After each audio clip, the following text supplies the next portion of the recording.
March 24 കുരുത്തോല ഞായറാഴ്ച. മാർക്കോസ് 14 അധ്യായം 1 മുതൽ 15 അധ്യായം 47 വരെ വാക്യങ്ങൾ. ക്രിസ്ത്യാനികൾക്ക് ഏറ്റവും വിശുദ്ധമായ ആഴ്ച ആരംഭിക്കുന്ന ദിവസമാണ് ഇന്ന്, കുരുത്തോല ഞായറാഴ്ച. ഇന്നത്തെ കുർബാനയിലെ ആരാധനക്രമത്തിൽ നാം കേൾക്കുന്ന സുവിശേഷ വായന വിശുദ്ധ മാർക്കോസിൻ്റെ സുവിശേഷത്തിൽ നിന്നാണ്. വിശുദ്ധ വാരത്തിലേക്ക് പ്രവേശിക്കുമ്പോൾ ഈസ്റ്റർ ദിനത്തിൽ അവസാനിക്കുന്ന പരിചിതമായ കഥയുടെ സൂക്ഷ്മതകളെക്കുറിച്ച് നമുക്ക് ചിന്തിക്കാം.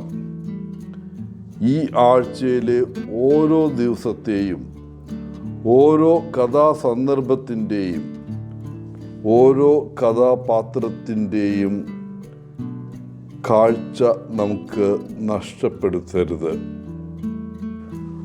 കാരണം നമ്മുടെ സ്വന്തം ജീവിതത്തെക്കുറിച്ച് ചിന്തിക്കാനും യേശുവിനോടൊപ്പം നടക്കാനും ഈ ദിവ്യ നാടകത്തിൽ നമ്മെ തന്നെ കാണാനും വിശുദ്ധ വാരം അവസരം നൽകുന്നു.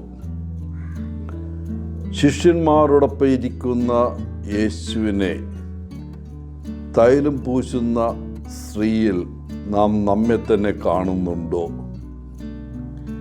യേശുവിനെ അറസ്റ്റ് ചെയ്യാൻ പടയാളികൾ എത്തുമ്പോൾ ഓടിപ്പോകുന്നവനെ പോലെയാണോ നാം നമ്മെ കാണുന്നത്? നാം നമ്മെ തന്നെ യൂദാസായി അല്ലെങ്കിൽ പത്രോസായി കാണുന്നുണ്ടോ? അവസാന അത്താഴ്വേളയിൽ യേശുവിനൊപ്പം നാം സ്വയം കാണുന്നുണ്ടോ?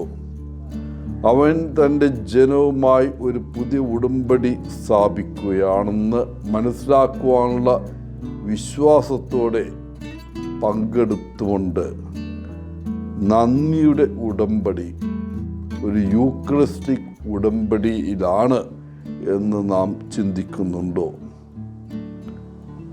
യോഹന്നാൻ എന്ന പ്രിയ ശിഷ്യൻ്റെയും കുരിശിൻ ചുവട്ടിൽ നിൽക്കുന്ന മറിയത്തിൻ്റെയും ദുഃഖവെള്ളി ദിനത്തിൽ നാമും അവരോടൊപ്പം കുരിശിൻ ചുവട്ടിലാണോ? തനിക്ക് വേണ്ടി മരിക്കാനും മറ്റുള്ളവർക്ക് വേണ്ടി ത്യാഗം സഹിച്ച് ജീവിക്കാൻ ഇഷ്ടപ്പെടുന്ന, സ്വർഗസ്ഥനായ തൻ്റെ പിതാവിൻ്റെ ഇഷ്ടത്തിന് താഴ്മയോടെയും അനുസരണയോടെയും കീഴ്പ്പെടുന്ന യേശുവായി നമുക്ക് സ്വയം കാണാൻ കഴിയുമോ? ഓരോ കഥാപാത്രത്തിലും നമ്മെ തന്നെ കാണാനുള്ള ക്ഷണമാണ് വിശുദ്ധവാരം. ക്രിസ്തീയ ജീവിതത്തിൽ വർഷത്തിലെ ഏറ്റവും വിശുദ്ധമായ ഈ ആഴ്ച നമ്മെ വെറുതെ കടന്നു പോകാൻ അനുവദിക്കരുത്.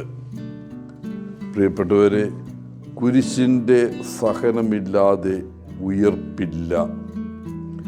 ഈ കുരുത്തോല ഞായറാഴ്ച ജെറുസലേമിലേക്കുള്ള പ്രവേശനം മുതൽ ക്രൂരമായ ഒരു മരക്കുരിശിൽ കാലഹരണപ്പെടുന്നതുവരെ യേശു എടുക്കുന്ന ഓരോ ചുവടും കാൽവരി പർവ്വതത്തിലേക്ക് നമുക്കും സ്വന്തം യാത്രയുണ്ടെന്ന് നമ്മുടെ ശ്രദ്ധ നയിക്കുന്നു.